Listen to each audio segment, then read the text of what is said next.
श्री परमात्मने नमः। आज के सत्र के लिए परमपिता परमात्मा का बहुत बहुत धन्यवाद कि किस प्रकार हमें इस सत्कर्म में नियोजित कर रखा है, लगा रखा है। आइए परमपिता परमात्मा का स्मरण करते हुए आज के सत्र की शुरुआत करते हैं और अपने भावों को एक और ऊंचाई देने का प्रयास करते हैं, अपने आप को पहचानने का प्रयास करते हैं। समझते हैं कि हमारे जीवन का और क्या क्या उद्देश्य है या क्या प्रमुख उद्देश्य है। श्रीमद् भगवत गीता, जिसे आध्यात्म का सागर कहा जाता है और जो है, एक एक शब्द भगवत गीता का अपने आप में स्वतः प्रमाण है। जैसे जैसे हम पढ़ते चलेंगे वैसे वैसे हमें आभास होगा कि श्रीमद् भगवत गीता कोई समझने की चीज नहीं है, कोई ऐसा ग्रंथ नहीं है जिसके लिए आप अनभिज्ञ रहो। आप सन्मति से विचार कर पढ़ने के अभिप्राय से जैसे ही पढ़ना प्रारंभ करोगे आपको स्वतः समझ आने लगेगी। कितनी सरल है और कितनी आवश्यक। आइए श्लोकों के माध्यम से जानते हैं कि हमारे जीवन, उद्देश्य और अभिप्राय कितने कारगर है। अध्याय 1, अर्जुन विषाद योग। अर्जुन का अपना विषाद चल रहा है जो कि एक प्रकार से हमारा भी है। हमें देखना है, समझना है कि किस प्रकार जीवन में उत्थान पतन आते हैं, लाभ हानि आती है, ऐसी स्थितियां आती हैं जो अभी अर्जुन की चल रही है। तो किस प्रकार अर्जुन ने अपने आप को जिज्ञासु बनाया, वो क्या जाना उसने जो इतने बड़े युद्ध से बिना लिप्त हुए चला गया। उसने क्या ऐसा जाना श्रीमद् भगवत गीता के माध्यम से कि हजारों लोगों की समस्याओं का समाधान साथ में हो गया। आइए श्लोक के माध्यम से समझते हैं। तस्मान नार्हा वयम हंतुम धार्त राष्ट्रान स्वबांधवान स्वजनम ही कथम हत्वा सुखिनः श्याम माधव। हे माधव, मैं किस प्रकार सुखी हो सकता हूं। कल के श्लोक में हमने जाना कि मैं जिस राज्य के लिए, जिस संपत्ति के लिए, जिस अधिकार के लिए मैं लड़ रहा हूं, क्या वो अधिकार इस तरह प्राप्त होगा कि मैं अपने ही लोगों की हत्या करूं, अपने ही लोगों से लड़ूं। उसी समस्या को आगे और शेयर करते हुए और कहते हुए भगवान श्री कृष्ण से पूछ रहा है कि भगवान, मैं कैसे अपने लोगों को मारकर खुशी हो सकता हूं। क्या इनको मारना मेरे लिए उचित है? क्या मैं अपने बंधु बांधव, चाहे धृतराष्ट्र के ही पुत्र क्यों न हो, हत्या तो हत्या है, संहार तो संहार है, मुझे ऐसा सुख नहीं चाहिए। अगले श्लोक को साथ में लेकर चलते हैं। यद्यपेते न पश्यन्ति लोभो पहत चेतसः कुल क्षय कृतम दोषम मित्र दोहे च पातकम। अर्थात लोभ से भ्रष्ट चित्त हैं दुर्योधन की जो सेना है, अर्थात जो कौरवों की सेना है, वो लोभ में, जैसा कि उसने कहा था कि मैं एक सुई की नोक के बराबर भी जमीन बिना युद्ध के नहीं दूंगा। तो ये क्या है? ये लोभ है कि मेरी भूमि, मेरा अधिकार, मेरा क्षेत्र, मेरी जगह। तो इस लोभ के वशीभूत होकर इनकी बुद्धि भ्रष्ट हो चुकी है। ये स्वयं के लिए नाश उत्पन्न कर रहे हैं, अपने आप को नष्ट कर रहे हैं। इनको नहीं पता चल रहा है कि क्या पाप है, क्या पुण्य है। कई बार हमारी भी स्थिति ऐसी होती है कि हमारी चेतना, हमारी बुद्धि स्वयं को स्वीकार करना बंद कर देती है। हमें पता ही नहीं होता कि हमारा जो स्वभाव है वो क्या है। हम अपने स्वार्थवश इतने गिरते चले जाते हैं कि हमारी चेतना दब जाती है, हमारा ज़मीर जवाब नहीं दे पाता। बहुत बार हम छोटे से लाभ के लिए किसी का बड़ा नुकसान कर देते हैं, अर्थात किसी को नुकसान पहुंचाने तक में झिझक नहीं होती। तो अर्जुन की जो ये स्थिति है, इसको एक कहानी के माध्यम से हम समझ सकते हैं कि अर्जुन यहाँ अचेत अवस्था में है। अर्जुन को जागृति की जरूरत है, अर्थात हमें जागृति की जरूरत है, हमें जगने की जरूरत है, हमें होश में आने की जरूरत है। और होश कैसे आता है? कई बार हमारे जीवन में ऐसी स्थिति आती है। आइए कहानी के माध्यम से समझते हैं। एक बहुत पुरानी कहानी है। एक चोर था, बहुत बहुत ज्यादा समझदार। जब वो बूढ़ा हुआ तो उसके बेटे ने कहा कि पिताजी, अब तो आपकी मृत्यु का समय निकट है, समय का कुछ पता नहीं है, तो आप ये विद्या मुझे क्यों नहीं सिखा देते? वह चोर इतना बड़ा था कि कभी पकड़ा नहीं गया। सारी दुनिया जानती थी कि वह चोर है। यह खबर सम्राट को भी मालूम थी, मतलब वहां के राजा को भी पता था कि हाँ, ये व्यक्ति चोर है, पर पकड़ा न जाने के कारण कभी कोई कह न सका।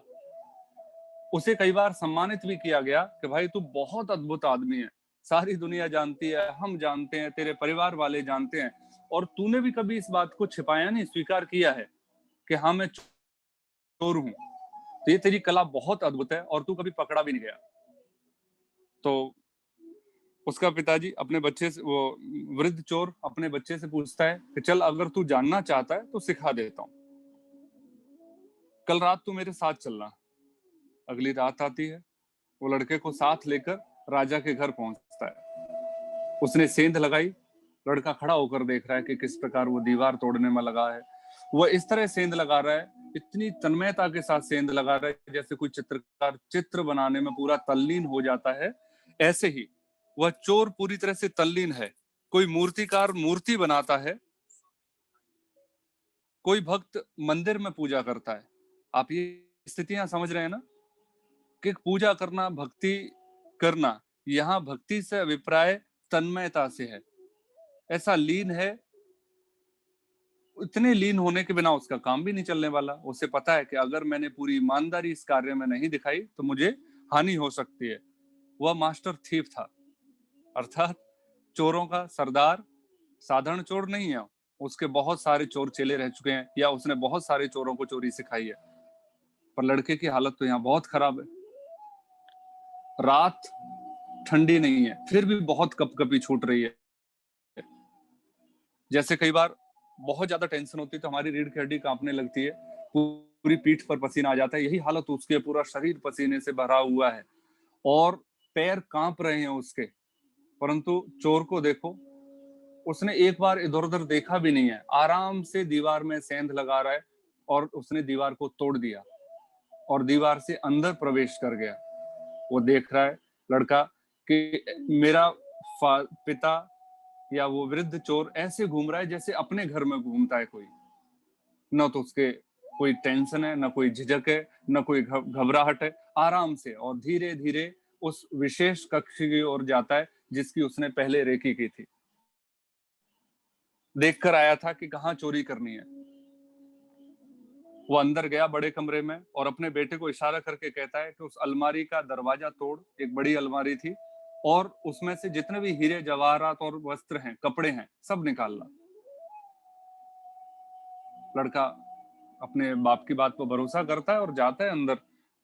जैसे ही वो अंदर जाता है, बाप ने ताला लगाकर चाबी अपनी जेब में डाल ली और बाहर आ गया और सीधा घर जाके रुका और सो गया चद्दर तान कर। और जाते जाते दरवाजा बजाकर और चला गया कि चोर चोर, घर में चोरी हो गई है। और वो घर जाके सो जाता है। सारा घर जाग गया, पड़ोसी जाग गए। लड़के की क्या हालत हो रही होगी आप समझ सकते हैं। वो अंदर ही चुपचाप कोने में बैठ गया। पूरे घर में कोहराम मचा हुआ है और अंदर ही अंदर मन में सोच रहा है कि मेरे पिता कैसे हैं, तो मेरा बाप कैसा है कि जो मुझे इस तरह की स्थिति में फंसा कर चला गया। चाबी भी साथ ले गया, ताला भी लगा गया, घर में पैरों के निशान भी हैं, पर चोर दिखाई नहीं पड़ रहे हैं। उसे कुछ नहीं सूझा। बुद्धि काम करना बंद कर देती है। बुद्धि तो असल में बुद्धि काम भी वहीं करती है जहां जानी मानी जगह हो, जो आपने पहले कर रखा हो, बुद्धि भी उसी को रिपीट करती है। परंतु यहाँ तो स्थिति नहीं है। बुद्धि तो हमेशा एक बासीपन को रिपीट करती है।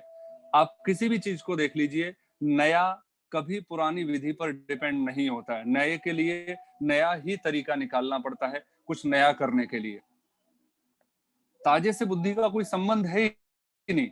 यह घटना ऐसी है, इतनी नई है कि कभी सुनी नहीं गई। हमारे लिए भी कहानी नहीं है कि एक बाप ने चोरी सिखाने के नाम पर अपने बेटे को ही राजा के घर में एक अलमारी में बंद करके घर आ गया। शास्त्रों में कोई उल्लेख नहीं है, किसी को कोई नहीं पता, बिल्कुल बिल्कुल नई कहानी है ये। तब जाके पता चलता है कि हमारी बुद्धि के बाद जहां बुद्धि विश्राम लेती है, जहां बुद्धि काम करना बंद कर देती है, वहां से चेतना जागृत होती है, सजगता आती है। हम जो भी कार्य करते हैं बुद्धि के अनुसार करते हैं, पिछले अनुभव के आधार पर करते हैं, इसलिए जो पहले किया जा चुका है तो उसका आनंद तो लिया जा चुका ना। अब बुद्धि अगर उसे रिपीट करेगी तो क्या उतना ही लाभ प्राप्त होगा? स्वतः है उससे कम ही लाभ प्राप्त होगा। जब उस चीज को 3 बार यूज किया जाएगा, तिबारा यूज किया जाएगा उसी अनुभव को, तो वो और कम लाभ देगा। ऐसे ही जैसे आपने कोई नया व्हीकल खरीदा, आपने कोई नई वस्तु ली, तो प्रथम उपयोग, द्वितीय उपयोग और बार बार उपयोग करने पर वो क्षीण ही होती है। ऐसी आपकी बुद्धि का भी उपयोग है। हम जो ये समझते हैं कि बार बार एक चीज को अपनाने से हमारे अंदर समझ बढ़ रही है, नहीं, हम और बासी हो रहे हैं, हम और दूषित हो रहे हैं, हम और नाकारा हो रहे हैं। अर्जुन भी तो अपने आप को समझा सकता था, परंतु अर्जुन ने जो कभी किसी ने नहीं किया था वो अर्जुन ने अब आकर किया। अपने आप को एक बालक बनाया, एक पिपासु बनाया, एक शिष्य बनाया और सौंप दिया भगवान श्री कृष्ण को। हाँ, प्रश्न उठ रहे हैं उसके अहंकार से, उसके लोभ से, मद से, मोह से, परंतु वो प्रश्न सिर्फ प्रश्न है, अकड़ नहीं है, तर्क नहीं है, कुतर्क नहीं है। भगवान श्री कृष्ण के आगे उसके विचार आ रहे हैं और वो रखता चला जा रहा है। सेम हमारा भी यही स्थिति है। हम जब कहानी के माध्यम से समझ रहे हैं कि जब हम पुरानी चीजों को अप्लाई करने में लगे रहते हैं कि हमारे परिवार में एक घटना घटी और हम अपने आप को इतना दूषित बना लेते हैं, हम पुराने ख्यालों में से समाधान निकालने लग जाते हैं। हम जानते हैं कि समाधान कुछ नया ही होगा, ये समस्या पहले से अलग है, परंतु हम यह नहीं याद रख पाते कि समाधान पहले वाले में से क्यों निकाल रहे हैं। जब समस्या नई है तो समाधान भी हमारा नया होना चाहिए। उस रात उसे कुछ सूझा नहीं बच्चे को, और घटना इतनी ज्यादा डर जाता है कि उसकी अंतस चेतना जाग जाती है और बुद्धि सो जाती है। अचानक जैसे किसी नई ऊर्जा ने उसे जकड़ लिया, उसके अंदर एक नई ऊर्जा उत्पन्न होती है और वो इस तरह से आवाज करने लगता है अलमारी में जैसे चूहा कपड़े कुतरने में करता है। दासी आसपास घूम रही है, उसे हैरानी हुई कि अंदर तो चूहा है, कपड़े काट देगा राजा के, चोर को तो पकड़ते रहेंगे पहरेदार, मैं तो यहाँ काम करने वाली हूँ, मुझे तो चूहा निकालना पहला मेरा कर्तव्य है। और वो कहीं से दूसरी चाबी ढूंढ कर लाती है और उस अलमारी को खोलती है। दिया लेकर अंदर झांका, शायद चूहा है। उसने दिया लेकर जैसे ही अंदर झांका, लड़के ने दीपक को फूंक मार दी और धक्का देकर सीधा सेंध वाली दीवार की तरफ भागा, और इतनी तेज भागा कि 10-20 लोग जो उसके पीछे भाग रहे थे सब पीछे रह गए। बहुत शोर मचा के चोर पकड़ा गया, भाग रहा है, पकड़िए पकड़िए, और वो इतनी तेज भाग रहा है, इतनी तेज भाग रहा है कि सब पीछे रह गए। एक कुएं के पास पहुंचा और उसने एक बड़ा सा पत्थर उठाकर उस कुएं में डाल दिया। उस कुएं में डालकर धम की आवाज आई, सब लोगों को लगा कि चोर कुएं में कूद गया, और वो उस कुएं की तरफ दौड़ते हैं। वो लड़का एक वृक्ष के पीछे जाकर खड़ा हो जाता है, देखता है कि सब लोगों का ध्यान बट गया है। वो आराम से घर पहुंचता है, घर जाके देखता है तो और अचंभा होता है, ये क्या हुआ? मेरा पिताजी तो सो रहा है और ऊपर से खर्राटे भी ले रहा है, ऐसा तो नहीं हो सकता। वो घर जाके जगाता है अपने फादर को, कहता है कि उठो। बोले कि अब तू आ गया? बोले हाँ। बोले ऐसा कर, अब सुबह बैठ के बात करेंगे, तू आ गया ना, इतना काफी है, चर्चा सुबह करेंगे। बोले कैसा पिता है?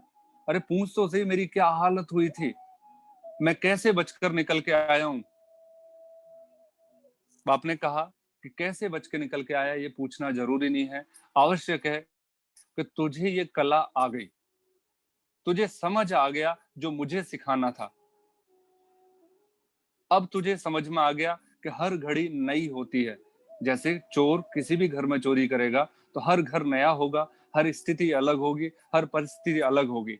ऐसे ही हम भी इस जीवन में, हमारा एक एक दिन अलग अलग घर के समान है। एक एक घटना हमारे जीवन में अलग अलग घर के समान है।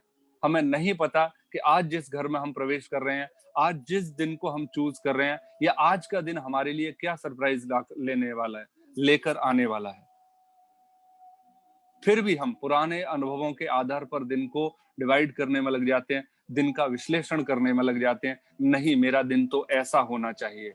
नहीं, आपका दिन वैसा नहीं होगा, क्योंकि वो दिन आपका जा चुका, वो बासी हो चुका है, वो दूषित हो चुका है। अब वो सदुपयोग के लायक नहीं है। परंतु हमारे दुख का कारण यही है कि हम बुद्धि के अनुसार अपना डिसीजन लेते हैं, अपना निर्णय लेते हैं, और हम भूल जाते हैं कि अगला दिन, तो आप इस चोर की कहानी से समझ सकते हैं कि हम जब भी सुबह जगेंगे, एक नया दिन होगा, एक नया घर होगा, एक नई स्थिति होगी, उसके लिए नए तरीके से आपको तैयार होना है। हमें दुख आएंगे, पुराने दुख आपको दुख पहुंचाएंगे, पर हमें याद रखना है कि इसका समाधान नया होना चाहिए। ऐसा नहीं है कि आपके साथ जैसे प्रेम हुआ, या बच्चों से प्यार करना, या कोई नई वस्तु प्राप्त करना, ये सारी चीजें प्राप्त होती हैं, उसका आनंद भी उसी हिसाब से नया होगा। पर जब हम आनंद की और सुख की तुलना करने में लग जाते हैं, वह सुख जीरो हो जाता है और हमारे दुख का कारण बन जाता है। जिसके साथ हम और सुखी हो सकते हैं, उसके साथ हम और दुखी हो गए। हर क्षण ये जो नया आ रहा है, हम उसको भूल जाते हैं। आइए अगले 2 श्लोकों को इसी माध्यम से जोड़ के रखेंगे। आप अपने आप को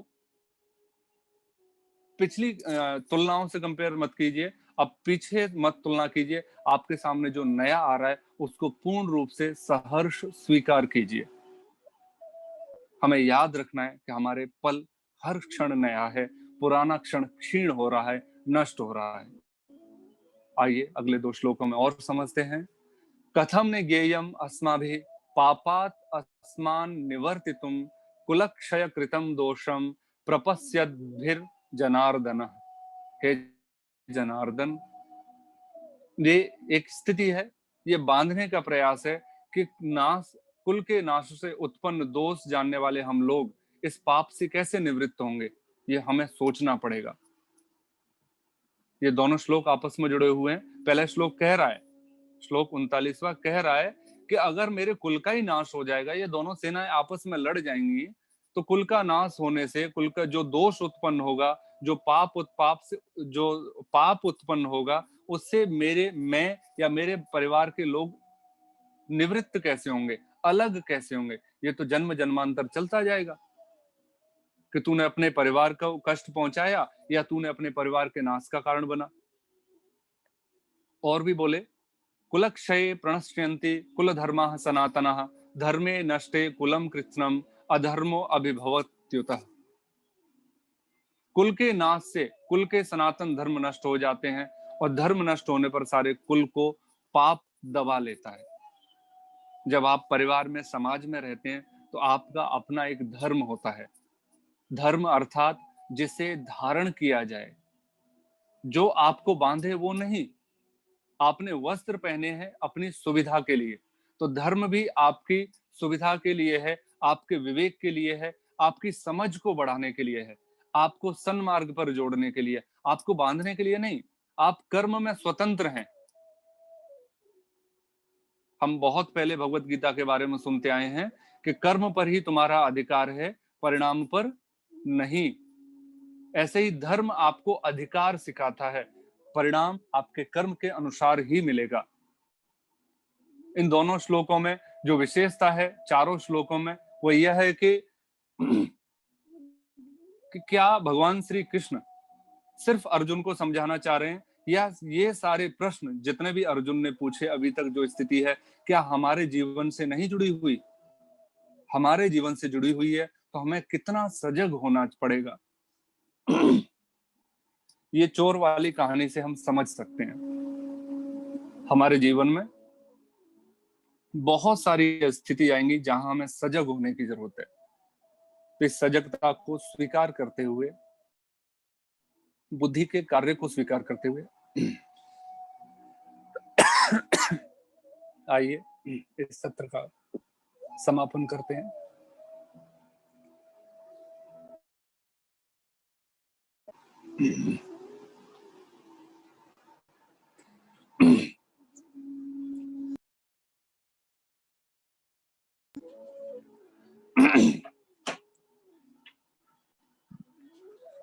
सभी सभी को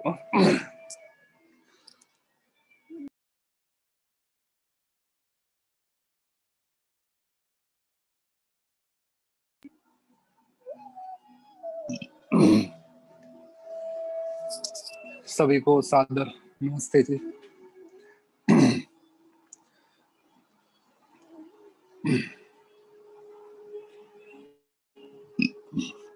सभी को नमस्कार, सभी को धन्यवाद जी, धन्यवाद।